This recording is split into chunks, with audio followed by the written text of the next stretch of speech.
बिस्मिल्लाहिर्रहमानिर्रहीम। हमारा next topic है definition of logistic and material management. ये 1.3 में अवेलेबल है और इसको हम दो हिस्सों में करेंगे कि लॉजिस्टिक को अलहदा और मटेरियल मैनेजमेंट को फिर सेपरेट और वीडियो बनाऊंगा। तो पहले देखते हैं लॉजिस्टिक। और लॉजिस्टिक भी हो सकता है कि दरमियान में कैमरा बंद हो जाए, क्योंकि 20 मिनट के बाद ये बंद हो जाता है।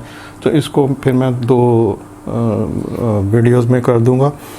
तो पहले देखते हैं लॉजिस्टिक क्या होता है।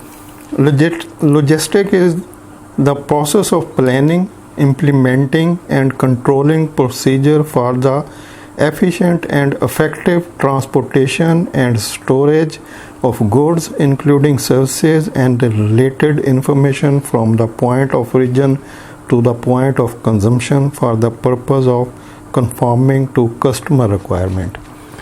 कस्टमर की रिक्वायरमेंट के लिए जब आप किसी गुड्स एंड सर्विसेज को मूव करते हैं एक जगह से दूसरी जगह तक, तो उस मूवमेंट के दरमियान उसकी ट्रांसपोर्टेशन, उसकी पैकिंग, उसकी स्टोरेज, उसकी सिक्योरिटी, उसकी इंश्योरेंस, जो जो चीज़ें इन्वॉल्व होती हैं उसमें, उसको लॉजिस्टिक कहते हैं।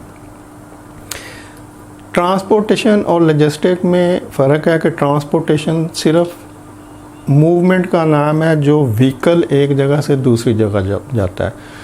ट्रांसपोर्ट करने का मकसद है, मतलब है कि एक चीज़ को आपने एक जगह से उठाया और दूसरी जगह रख दिया। मैंने इस पेन को यहाँ से उठाया, यहाँ पे रख दिया, तो ये मैंने पेन ट्रांसपोर्ट कर दिया। यानी ट्रांसपोर्ट सिंपली मूवमेंट है किसी चीज़ को एक जगह से दूसरी जगह तक पहुँचाने की। वो मूवमेंट किसी भी सूरत में हो सकती है, गाड़ी पे हो सकती है, सर पे रख के हो सकती है, हाथ में पकड़ के हो सकती है, साइकिल पे, वायर पे, पानी के थ्रू, हवा के थ्रू, यानी कि एयरप्लेन से, बाई शिप। तो ये जो चीज़ें मूव कर रही हैं एक जगह से दूसरी जगह, इसको ट्रांसपोर्टेशन कहते हैं। लेकिन जो लॉजिस्टिक है ये एक बड़ा वाइडर सेंस में एक बड़ा सब्जेक्ट है। लॉजिस्टिक में मूवमेंट भी आती है, लेकिन मूवमेंट के साथ उस मूवमेंट में जो कुछ हो रहा है वो उसकी केयर भी आ जाती है, जिसमें आप उसकी इंश्योरेंस करवा सकते हैं, उसकी सिक्योरिटी आ जाती है जो आपकी ज़िम्मेदारी है कि आप उसकी सिक्योरिटी को किस तरह से अरेंज करते हैं। उसकी वेयर हाउस मैनेजमेंट आ जाती है, जैसे अगर दरमियान में उस जो गुड सर्विसेज हैं उसने कहीं स्टे करना है, कहीं पे उसकी जैसे ट्रांसशिपमेंट होती हैं कि एक चीज़ किसी मुल्क से चलती है तो दरमियान में वो जहाज़ किसी दूसरे कंट्री में रुकता है और वहाँ पे कुछ दिन स्टे करता है, तो वहाँ से फिर लोडिंग अनलोडिंग होती है चीज़ों की, या वहाँ पे उसको वेयर हाउस में रखना पड़ता है, या जहाज़ एक नया वहाँ पे आता है, पिछला जहाज़ अपना सारा सामान अनलोड करके चला जाता है और वहाँ से किसी और शिप के ऊपर वो सारा सामान दोबारा से लोड किया जाता है। जैसे कि जो लोग ट्रैवल करते हैं फ्रीक्वेंटली इंटरनेशनल ट्रैवलिंग, तो उनको पता होता है कि अगर आप कतर एयरवेज से जा रहे हैं तो आपको दोहा में रुकना पड़ेगा, और वहाँ पे अगर 6 घंटे या एक दिन रुकना पड़ा तो या आप एयरपोर्ट के अंदर रहेंगे या एयरपोर्ट आपको एक रूम प्रोवाइड करेगा किसी होटल में। तो ये जो रूम प्रोवाइड करना है ये बेसिकली वेयर हाउस है कि अगर प्रोडक्ट होगी तो उसको वेयर हाउस में रख दिया जाएगा, अगर कोई पर्सन होगा तो उसको किसी होटल में रूम दे दिया जाएगा। तो इस तरह से उसकी वेयर हाउस भी आ जाएगा, उसको स्टोर करने का भी आ जाएगा वहाँ पे। अगर पैकिंग की ज़रूरत है तो पैकिंग भी लॉजिस्टिक में आ जाएगी। तो इस तरह से किसी चीज़ को एक जगह से दूसरी जगह मूव करना लॉजिस्टिक कहलाता है। लेकिन इस मूवमेंट में उस प्रोडक्ट को उठाना, उसकी पैकिंग करना, उसकी लोडिंग अनलोडिंग करना, उसकी इंश्योरेंस करवाना, उसकी सिक्योरिटी का इंतज़ाम रखना, उसके दरमियान में अगर स्टोरेज की ज़रूरत है तो उसका करना, तो वो सारा कुछ जो प्रोडक्ट को एक जगह से दूसरी जगह पहुंचाने के लिए जो जो कुछ इन्वॉल्व होता है उसमें, अगर वो सब चीज़ों को काउंट किया जाए तो उसको लॉजिस्टिक कहा जाएगा। जबकि ट्रांसपोर्टेशन सिंपली एक मूवमेंट है कि एक जगह से जो दूसरी जगह जा रही है। जैसे गाड़ी के ऊपर कोई चीज़ जा रही तो हम कहेंगे कि ये जो पेन है ये गाड़ी से मैंने फैसलाबाद से लाहौर भिजवाया या कराची से मुल्तान भिजवाया। तो ये जो पेन को मैंने कराची से मुल्तान भिजवाया ये ट्रांसपोर्टेशन है कि मैंने पेन को ट्रांसपोर्ट कर दिया। मैंने पैसेंजर ट्रांसपोर्ट हो रहे हैं एक सिटी से दूसरे सिटी, तो आप उसको लॉजिस्टिक नहीं कहेंगे, आप कहेंगे जी पैसेंजर लाहौर से कराची ट्रांसपोर्ट हो गया। लेकिन जब उस पैसेंजर के साथ या गुड्स सर्विसेज जो भी हैं उसके साथ वो सारी एक्टिविटीज़ होंगी जो मैंने बताई हैं, तो फिर वो लॉजिस्टिक होगी। Logistic include handling, packing, inventory, warehousing and transportation. यानी लॉजिस्टिक में ट्रांसपोर्ट तो होगी लेकिन उसके साथ उसकी हैंडलिंग यानी loading, unloading, packing, inventory, warehousing, ये चीज़ें भी आएंगी। और दो चीज़ें इसने बुक में नहीं लिखी हुई, उसमें इंश्योरेंस है और उसकी सिक्योरिटी है, वो भी आएंगी। अच्छा, लॉजिस्टिक इनबाउंड होती है और आउटबाउंड होती है। इनबाउंड और आउटबाउंड लॉजिस्टिक क्या होती है कि जैसे यहाँ पे कुछ प्रोड्यूसर हैं, यानी जो चीज़ें प्रोड्यूस कर रहे हैं, यहाँ पे कुछ चीज़ें पड़ी हैं, तो ये चीज़ें जब सप्लायर को जाएंगी तो इसको हम इनबाउंड कहेंगे, लेकिन सप्लायर से जब मैन्युफैक्चरर को मिलेंगी तो इसको आउटबाउंड कहेंगे। मैन्युफैक्चरर से अगर ये प्रोडक्ट बन रही हैं तो इसको इनबाउंड कहेंगे। प्रोडक्ट से अगर इन्वेंट्री में जा रही हैं तो आउटबाउंड है, इन्वेंट्री से डिस्ट्रीब्यूशन को जा रही हैं तो इनबाउंड है, डिस्ट्रीब्यूशन से ट्रांसपोर्ट हो रही हैं तो आउटबाउंड है, ट्रांसपोर्ट से रिटेल हो रही हैं तो इनबाउंड है, रिटेल से कंज्यूमर को जा रही हैं तो आउटबाउंड है। अब ये वाला पोर्शन आउटबाउंड है, ये वाला पोर्शन ये वाला पोर्शन इनबाउंड है और ये वाला पोर्शन आउटबाउंड है। कि ये इनबाउंड है यानी प्रोड्यूसर से सप्लायर, मैन्युफैक्चरर से प्रोडक्ट, इन्वेंट्री से डिस्ट्रीब्यूशन, ट्रांसपोर्ट से रिटेल, और ये आउटबाउंड है सप्लायर से मैन्युफैक्चरर, प्रोडक्ट से इन्वेंट्री, डिस्ट्रीब्यूशन से ट्रांसपोर्ट, रिटेल से कंज्यूमर। अब इनबाउंड क्या होता है और आउटबाउंड क्या होता है? इनबाउंड होता है रिसीविंग, जब आप कुछ रिसीव करते हैं तो उसको इनबाउंड कहते हैं, जब आप कुछ डिलीवर करते हैं तो उसको आउटबाउंड कहते हैं। अब आप जब इसको मीनिंग को ज़हन में रख के कहेंगे, सोचेंगे कि ये हमारी रिसीविंग साइड है, ये हमारी डिलीवरी की साइड है। इनबाउंड रिसीविंग, आउटबाउंड डिलीवरी, कि जो चीज़ें हम रिसीव कर रहे होते हैं वो इनबाउंड में आती हैं और जो चीज़ें हम डिलीवर कर रहे होते हैं वो आउटबाउंड में आती हैं। यहाँ पे प्रोड्यूसर हैं जो कि चीज़ों को प्रोड्यूस कर रहे हैं, आप इसको रॉ मटेरियल भी समझ सकते हैं कि यहाँ पे रॉ मटेरियल है। तो ये जो गुड्स यहाँ पे पड़ी हैं, ये जब प्रोड्यूसर से सप्लायर को जाएंगी तो हम इनको कहेंगे इनबाउंड, यानी सप्लायर इनको सप्लायर रिसीव कर रहा है, तो सप्लायर क्या कर रहा है, ये चीज़ें इनबाउंड है कि सप्लायर इनको रिसीव कर रहा है, तो ये इनबाउंड है। जब सप्लायर ने ये चीज़ें रिसीव की तो उसने मैन्युफैक्चरर को भिजवा दी, ये डिलीवरी है, तो डिलीवरी क्या होगी, ये आउटबाउंड है। तो जब भी सप्लायर से चीज़ें मैन्युफैक्चरर को जाएंगी ये आउटबाउंड होगा कि सप्लायर चीज़ों को डिलीवर कर रहा है मैन्युफैक्चरर को, तो ये आउटबाउंड है।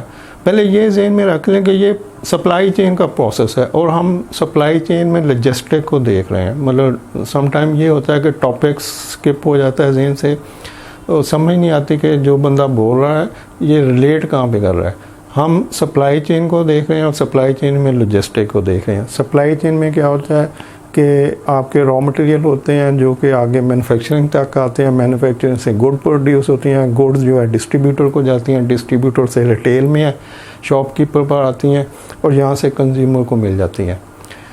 तो अब ये सारा जो सप्लाई चेन का प्रोसेस है इसको हम लॉजिस्टिक के व्यू पॉइंट से देख रहे हैं कि अगर सप्लाई चेन में जो लॉजिस्टिक का पोर्शन है कि उसमें किस तरह से ये चीज़ें, ये फ़्लो किस तरह से काम करते हैं। तो हम कह रहे हैं कि उसमें सप्लाई चेन में जब लॉजिस्टिक को हम देखते हैं तो वहाँ पे दो प्रोसेस होते हैं, एक इनबाउंड, एक आउटबाउंड।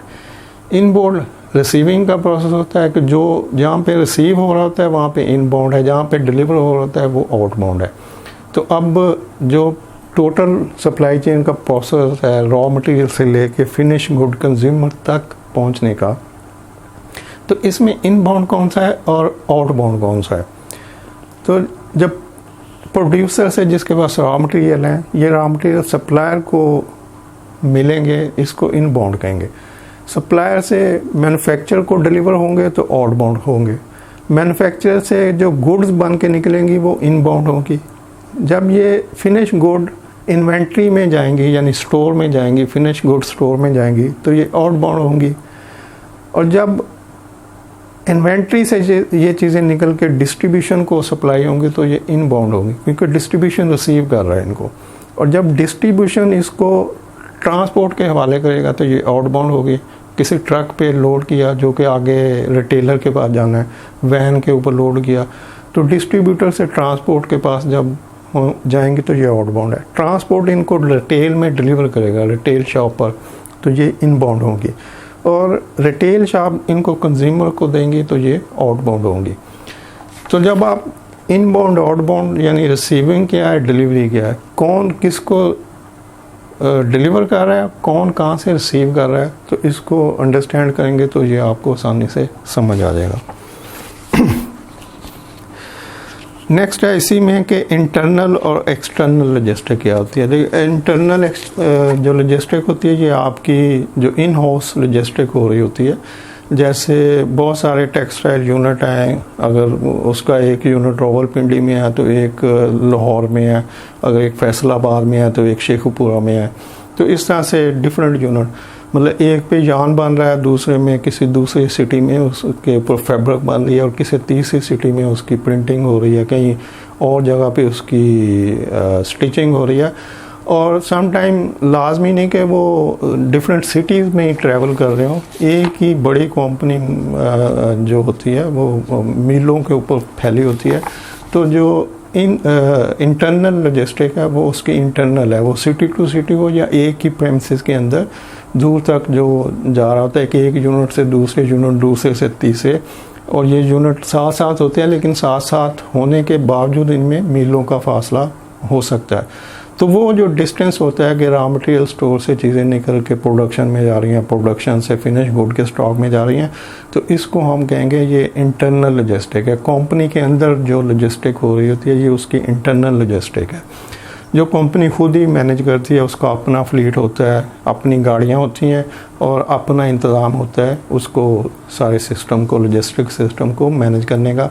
तो जो कंपनी का इंटरनल लॉजिस्टिक सिस्टम से मुराद है कि उसकी अपनी वेयर हाउस मैनेजमेंट है, अपनी उसकी गाड़ियाँ हैं, अपना उसका सिक्योरिटी का सिस्टम है, अपनी उसकी इंश्योरेंस है, अपनी उसकी पैकिंग का सिस्टम है।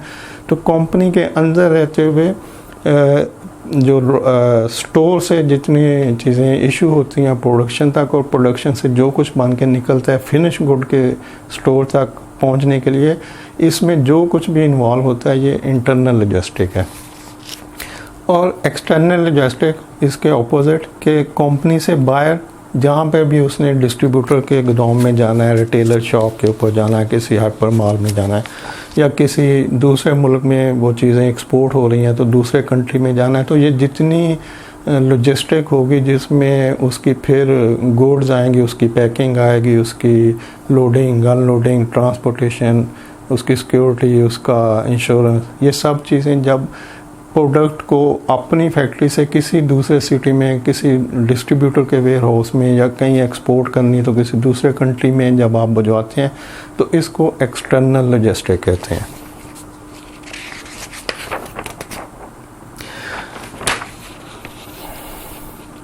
इफेक्टिव लॉजिस्टिक के लिए कुछ ज़रूरी पॉइंट जो जिससे आप अपने लॉजिस्टिक को समझें कि ये इफेक्टिव लॉजिस्टिक हो रही है, यानी बेस्ट प्रैक्टिसेस जो हैं लॉजिस्टिक की, वो है demand planning, fleet management, inventory management, warehouse and storage, और ऑर्डर फुलफिलमेंट। ये 4-5 पॉइंट मैं नेक्स्ट वीडियो में एक्सप्लेन कर दूंगा, क्योंकि इन पे फिर काफ़ी टाइम लगना है और मेरा गला खुश्क हो रहा है। थैंक यू, अल्लाह हाफ़िज़।